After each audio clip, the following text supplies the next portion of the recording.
علماء کرام تشریف فرما ہے، ان کی موجودگی میں حسین کے غلاموں بہت بڑی بات پیش کرنے لگا ہوں، اور بڑی بات کیا ہے؟ وہ بڑی بات یہ ہے کہ آج تک جو ہم اپنی آنکھوں سے دیکھتے ہیں آسمان کو جو سورج چمکتا ہے بڑی آب و تاب کے ساتھ چمکتا ہے، جب اس کی شعاعیں زمین پر تیزی کے ساتھ پڑتی ہیں ہم گرمی کو محسوس کرتے ہیں، ہم کہتے ہیں گرمی ہو رہی ہے، بار بار نہانے کے لیے تیار ہو جاتے ہیں، اپنے جسم سے کپڑوں کو نکال دیا کرتے ہیں، کوئی کولر چلاتا ہے، کوئی اے سی میں لیٹتا ہے، کوئی پنکھا چلاتا ہے۔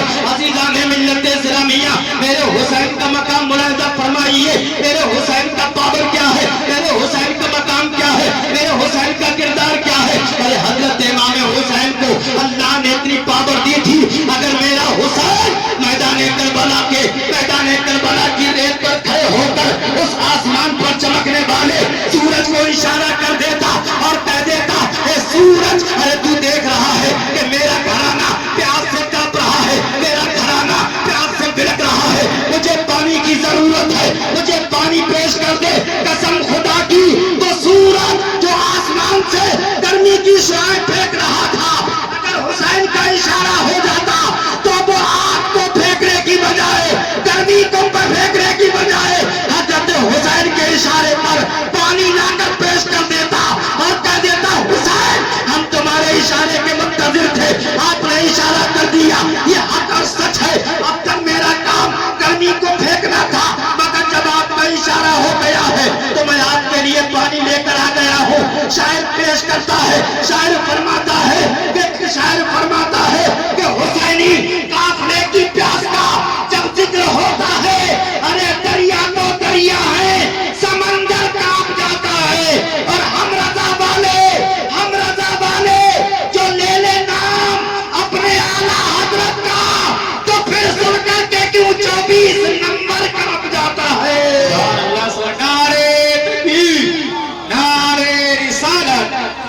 اعلیٰ حضرت جشن شہدائے کربلا، نعرے تکبیر، نعرے رسالت۔ سبحان اللہ سبحان اللہ۔ اب یہ بتائیے بات سمجھ میں آ رہی ہے؟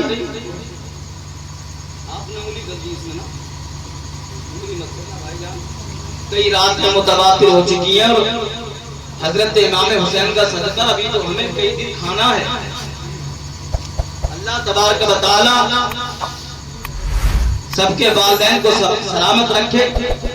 اگر اولاد اپنی ماں باپ کی دعاؤں کو لے کر گھر سے نکلتی ہے، ماں کے قدم کو بوسہ دے کر اگر گھر سے نکلتی ہے تو قسم خدا کی بڑے بڑے حوادثات ماں کی دعاؤں کے وسیلے سے ٹال دیے جاتے ہیں۔ میں نے جو نبی کا فرمان آپ کے سامنے پیش کیا، آقا فرماتے ہیں حسین منی و انا من الحسین۔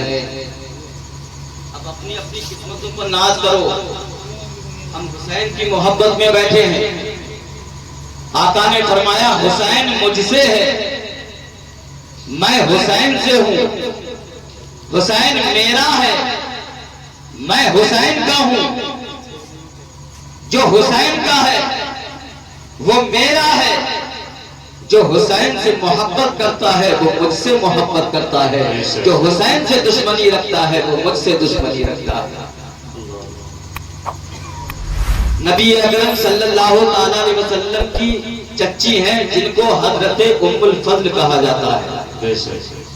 میں اپنے موضوع سے ہٹوں گا نہیں، حضرت امام حسین ہی کا ذکر کروں گا، اور اگر آپ حضرت امام حسین کا ذکر سننے آئے ہیں تو قسم خدا کی آپ مچلو گے، اور مچل مچل کر کہو گے حسین اعظم کے نام پر سبحان اللہ، سبحان اللہ، سبحان اللہ، سبحان اللہ۔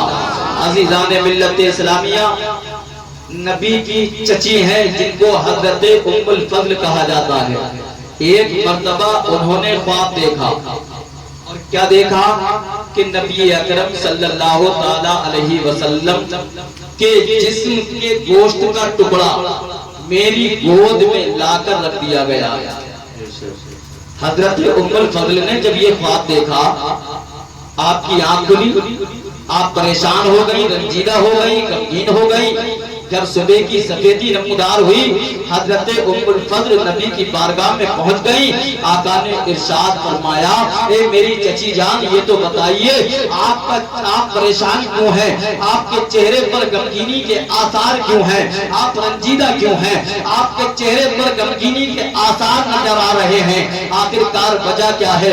حضرت ام الفضل کہتی ہیں یا رسول اللہ آج رات میں نے بڑا خطرناک خواب دیکھا ہے, بڑا بھیانک خواب دیکھا ہے, بڑا غمزدہ خواب دیکھا ہے, بڑا رنجیدہ ہونے والا خواب دیکھا ہے. آقا نے ارشاد فرمایا اے میری چچی آپ نے کون سا خواب دیکھا ہے؟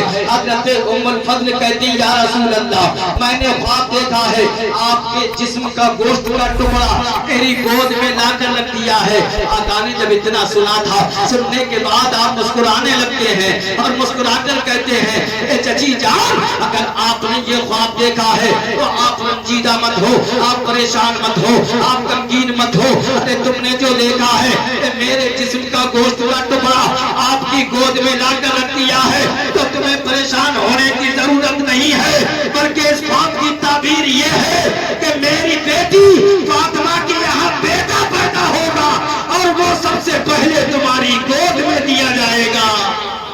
کیا بات ہے, سبحان اللہ سبحان اللہ. میری بیٹی فاطمہ کے یہاں بیٹا پیدا ہوگا جو سب سے پہلے آپ کی گود میں دیا جائے گا.